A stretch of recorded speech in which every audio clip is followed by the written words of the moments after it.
কি দাও তুমি? কি দাও আমারে প্রবাসের থিকা?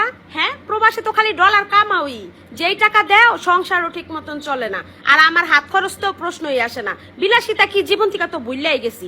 এমন কি দাও তুমি আমারে? কিছুই দাও না, দিন শেষে খালি তোমার খারাপ ব্যবহারটাই দাও, বুঝছো? কখনো ভালো ব্যবহারটাও করো না। আম্মু, তুমি এত মিথ্যা কথা কও কে লিগা? এই যে বিরিয়ানি রান্না করতেছো, এই যে ইলিশ মাছ ভাজছো, এত টাকা কই পাও? হ্যাঁ, এই টাকা তো আমার আব্বুই দেয়। তারপরও খালি আমার আব্বুর সাথে খারাপ ব্যবহার করো, তারপরও তুমি খালি আমার আব্বুর সাথে ঝগড়া করো আর বলো কি দাও কি দাও। আমার আব্বু এমনিতেই প্রবাসে অনেক কষ্ট করে, তারপরও তুমি এত মানসিক চাপ দাও। এইভাবে করলেই তো আমার আব্বু মইরাই যাইবো। তোমার তো কিছু হইব না, আমি আব্বু পামু কই? তোরে এত কথা কইতে কইছে কে? ছোট মুখে বড় বড় কথা, অনেক বড় হয়ে গেছো না? একটা থাপ্পড় মেরা তোর গালের দাগ ফালাই দিমু। ফাজিল মে, যা ঘরে যা। শুধু থাপ্পড় দিবা কেন? মাইরাই ফেলাও, আমাকেও মাইরা ফেলাও, আব্বুরেও মাইরা ফেলাও। আমার প্রবাসী আব্বুর কষ্টটা কেউ বুঝে না। বাবা যে আমার সোনা